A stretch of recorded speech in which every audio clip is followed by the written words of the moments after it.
Bonjour à tous, bienvenue sur Math&Ça, ma chaîne de maths pour dédramatiser. Au programme aujourd'hui une vidéo d'exercice très importante pour les collégiens, mais qui pourra néanmoins intéresser tous les lycéens.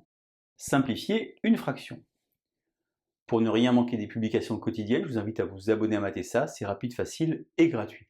Je vous rappelle également que vous avez sur www.mathessa.fr tous les documents support pour une année scolaire sereine et réussie. On va donc s'intéresser aujourd'hui à la simplification d'une fraction. On peut également simplifier une écriture fractionnaire. J'espère que vous connaissez la différence entre les deux notions. Pour commencer, une petite propriété pour vous. A, B et K qui sont trois nombres non nuls. Alors A sur B est égal à A fois K sur B fois K. Et grâce à la règle de l'écriture abrégée, c'est donc égal à AK sur BK. Plusieurs remarques très importantes. On peut donc soit simplifier une fraction, soit une écriture fractionnaire. Une écriture fractionnaire, c'est lorsque le numérateur ou le dénominateur ou les deux sont finalement des nombres décimaux, comme je l'ai indiqué par exemple ici. Lorsqu'on arrive à simplifier le plus possible une fraction, on parle alors de fraction irréductible.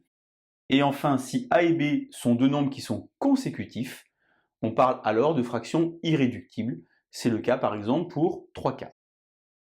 Alors comment est-ce qu'on fait pour simplifier des fractions? Eh bien, c'est relativement simple. Je prends par exemple ce 18e qui est ici. J'ai écrit la propriété avec une multiplication. Cette propriété fonctionne évidemment avec une division, c'est-à-dire finalement dans l'autre sens. Si vous avez AK sur BK, c'est pareil que A sur B. Eh bien, si j'ai 10 huitièmes, je peux diviser au numérateur et au dénominateur par un nombre 2. Je vais donc écrire divisé par 2 et obtenir alors 5, car je me rends compte ici que les nombres sont consécutifs.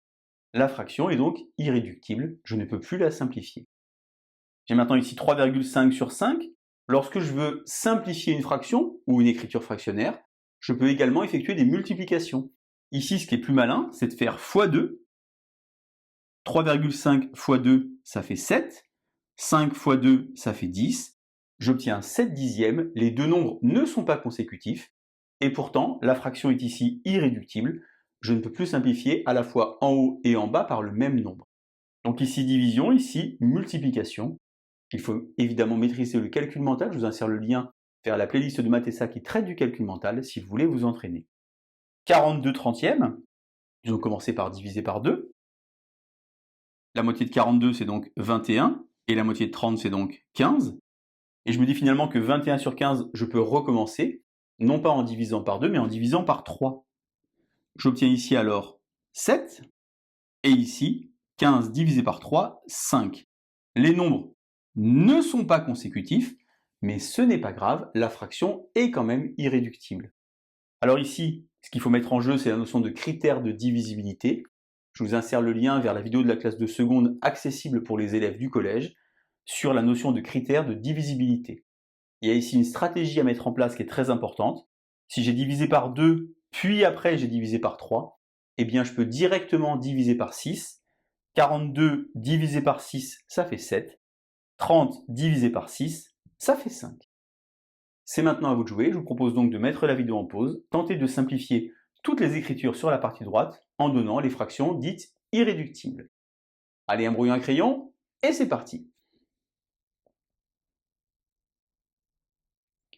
Alors 28 35e, donc toujours connaître le critère de divisibilité ou bien la table de multiplication.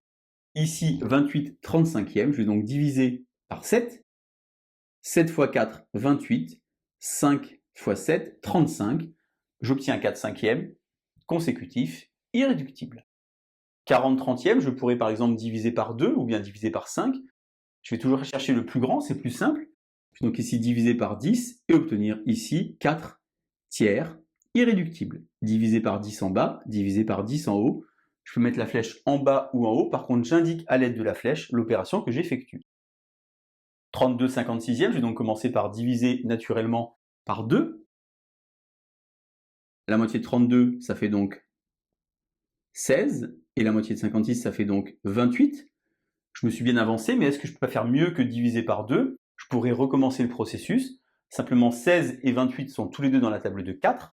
Je vais donc ici diviser par 4, et obtenir ici 4, et ici 7. Et finalement, diviser par 2 et après diviser par 4, attention, gros piège, ça ne fait pas diviser par 6, on n'ajoute pas, on multiplie. et donc finalement on a divisé ici par 8. 1,5 sur 4, je pourrais évidemment diviser, mais le plus malin quand vous avez 0,5, c'est de multiplier par 2. En faisant x2, comme ça vous allez faire disparaître la virgule, et donc passer d'écriture fractionnaire à fraction. Fraction ici, irréductible. Le mot de vocabulaire, c'est que 3 et 8 sont premiers entre eux. On voit ça évidemment en classe de 3e. Lorsque vous avez 0,2, le plus facile c'est donc de faire x5, comme ceci. 5 x 7, 35. 0,2 x 5, ça fait 1. Et naturellement, je peux écrire tout simplement 35. 35 ou 35 sur 1, c'est la même chose. 77 sur 99, critère de divisibilité, table de 11. Je peux donc écrire ici 7 et ici 9. Et enfin, pour finir, 210 sur 315. Alors le premier réflexe peut-être pour vous, c'est de prendre une calculatrice, on va y aller tranquillement. On peut peut-être déjà diviser par un nombre assez important, puisque 210 et 315, ça finit par 0 et ça finit par 5. Je peux donc diviser ceci par 5. Alors il faut savoir diviser par 5. 210, 40 fois 5, ça fait 200. Donc là, je vais avoir 42. 315, 6 fois 5, ça fait 30. Donc là, je vais avoir 63. Maintenant, j'ai 42 et 63. Je vais donc tenter de diviser de nouveau ici par 7, par exemple, puisque 42 et 63, c'est donc dans la table de 7.